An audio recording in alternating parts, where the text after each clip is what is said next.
కొడితే అమెరికన్లనే కొట్టాలి, పడితే డాలర్లలోనే పట్టాలి. ఇది సైబర్ కేటుగల్లా నయా ప్లాన్. డబ్బులే డబ్బులు వస్తాయనుకున్నారు. ఏకంగా నకిలీ కాల్ సెంటర్ తెరిచారు. 3 అపార్ట్మెంట్లలో 44 ఫ్లాట్లలో ఇదే పని. అమెరికన్ కస్టమర్లకు ఫోన్ చేయడం, పార్సిల్ అని గిఫ్ట్ కూపన్లంటూ బురుడి కొట్టించడం. నెలకు ఏకంగా 20 కోట్ల నుంచి 50 కోట్ల దాకా కొల్లగొడుతున్నారు. సీన్ కట్ చేస్తే ఈ సైబర్ క్రైమ్ ముఠాకు విశాఖ పోలీసులు ఫుల్ స్టాప్ పెట్టారు. ఎలా దొరికారు, ఏం జరిగింది? Let's watch this.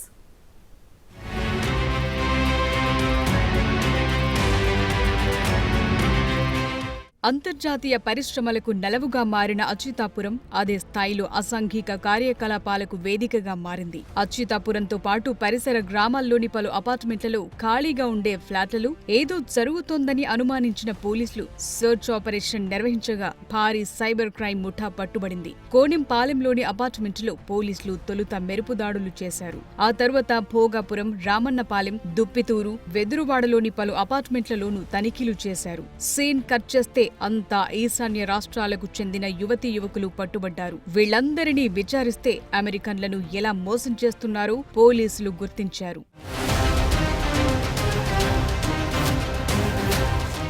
కాల్ సెంటర్లు నిర్వహిస్తూ అమెరికా పౌరులను లక్ష్యంగా చేసుకుని నకిలీ ఈ-కామర్స్ యాప్లతో సైబర్ నేరాలకు పాల్పడుతున్నట్టు పోలీసులు గుర్తించారు. ముంబైకి చెందిన ఓ మహిళకు ఈ వ్యవహారంలో కీరోలుంది. అచ్యుతాపురం పరిసరాల్లో అపార్ట్మెంట్లను అద్దెకు తీసుకుని ఏడాదిన్నరగా 2 కాల్ సెంటర్లు నిర్వహిస్తున్నట్లు ఐడెంటిఫై చేశారు. ఈశాన్య రాష్ట్రాల వారిని తీసుకొచ్చి అమెరికన్లతో ఎలా మాట్లాడాలో ట్రైనింగ్ కూడా ఇస్తున్నారు. ఇక్కడ 200 నుంచి 250 మంది వరకు షిఫ్టుల వారీగా డ్యూటీలు చేస్తున్నారు.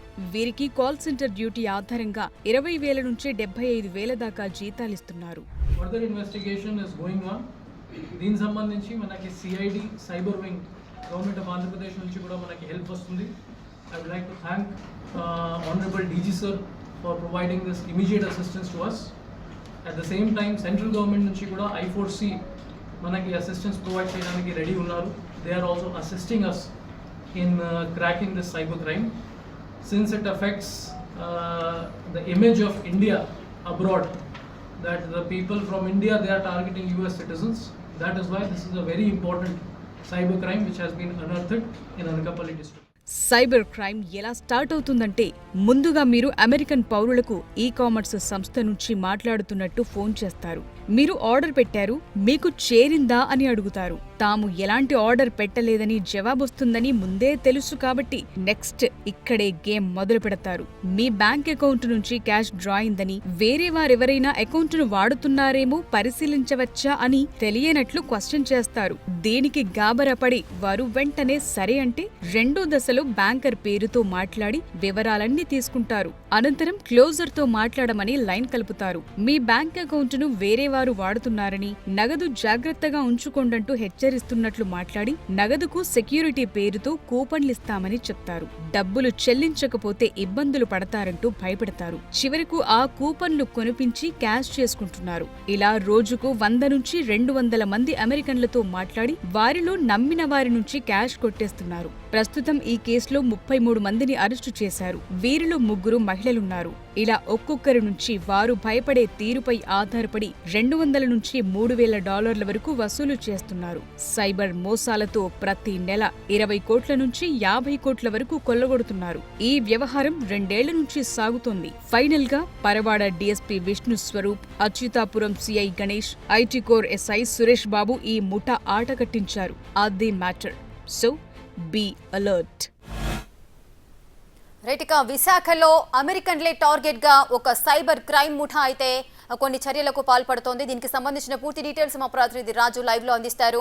రాజు, అసలు ఈ స్కామ్ ను ఎప్పుడు పోలీసులు గుర్తించారు? ఏ విధంగా వారిని అదుపులోకి తీసుకున్నారు? అనకాపల్లి నుంచి అటు పోలీసులు అప్రమత్తమైనటువంటి నేపథ్యంలో అచ్యుతాపురం టు అమెరికా అనేది ఇక్కడ స్పష్టంగా కనిపిస్తుంది. మారుమూల ప్రాంతం అనకాపల్లి జిల్లాలో ఉన్నటువంటి ఏరియాలో ఇది అచ్యుతాపురం అనేది ఒక మారుమూల ప్రాంతం. ఇక్కడ నుంచి అమెరికన్లకు ఫోన్ చేసి వాళ్ళ దగ్గర నుంచి డబ్బులు లాగడం అనేది ఇక్కడ ఎవరికి అర్థం కానటువంటి విషయం. ఒక ఫేక్ కాల్ సెంటర్ ని క్రియేట్ చేశారు. ఈశాన్య రాష్ట్రాలకు చెందినటువంటి 250 మందిని ఇక్కడ రిక్రూట్ చేసుకున్నారు. వాళ్ళ ద్వారా అమెరికాలతో ఎలా మాట్లాడాలో మొత్తం అంతా కూడా స్కెచ్ చేసి 250 మందికి అమెరికన్ స్లాంగ్ లో మాట్లాడే విధంగా వాళ్ళకి ట్రైనింగ్ ఇచ్చి వాళ్ళ ద్వారా ఆ మొత్తం వ్యవహారాన్ని అంతా నడుపుతున్నటువంటి పరిస్థితి అయితే ఉంది. ప్రతి నెల ఇంచుమించుగా 20 నుంచి 50 కోట్ల వరకు కొల్లగడుతూ దాదాపుగా 2 సంవత్సరాల నుంచి ఈ సైబర్ క్రైమ్ గుట్టు ఎవరికి తెలియకుండా నడుపుతున్నటువంటి పరిస్థితి అయితే ఉంది. దాదాపుగా 500 నుంచి 600 కోట్లను ఈ 2 సంవత్సరాల్లో కొల్లగొట్టినటువంటి పరిస్థితి అయితే ఉంది. అయితే ఇప్పటి వరకు ఎందుకు పోలీసులు దీని మీద దృష్టి పెట్టలేదని అర్థం కాలేదు. ఎందుకంటే గతంలో దాదాపుగా 2 సంవత్సరాల నుంచి అంటే గత ప్రభుత్వ హయాంలో వాలంటీర్లు ఉన్నారు, అదేవిధంగా గ్రామ సచివాలయాలకు సంబంధించినటువంటి ఎంప్లాయీస్ ఉన్నారు. ఎలక్షన్ జరిగింది మొన్న సింధూర్కి సంబంధించి కూడా పూర్తి స్థాయిలో ఎవరెవరు ఇళ్లలో ఎవరుంటున్నారో అనే వివరాలు అందరూ తెలుసుకోండి అని గ్రామాలకు సంబంధించినటువంటి వాళ్ళందరూ కూడా అడిగారు. అయినా కూడా ఈ వ్యవహారం ఏది బయటపడినటువంటి పరిస్థితి లేదు. కానీ ఒక ఉద్యోగి అంటే లోకల్ గా ఉన్నటువంటి ఉద్యోగం కోసం వెళ్లి అనుమానం వచ్చి పోలీసులకి ఫిర్యాదు చేసినటువంటి నేపథ్యంలో అనకాపల్లి జిల్లా ఎస్పీ తుహీర్ సిన్హా దీని మీద ఒక స్పెషల్ ఫోకస్ పెట్టి ఎవరికీ తెలియకుండా స్థానికంగా ఉన్నటువంటి పోలీసులు కూడా లీవ్ లో ఉన్నటువంటి సమయంలో ఇది ఒక్కసారిగా దాడి చేసి ఈ మొత్తం గుట్టంతా విప్పినటువంటి పరిస్థితి ఉంది. అమెరికాకు సంబంధించినటువంటి దాదాపుగా 600 కోట్లను కొల్లగొట్టిన తర్వాత ఈ గుట్టు బయటపడినటువంటి పరిస్థితి ఉంది. దీని మీద ప్రస్తుతం విచారణ జరుగుతున్నటువంటి పరిస్థితి కనిపిస్తోంది.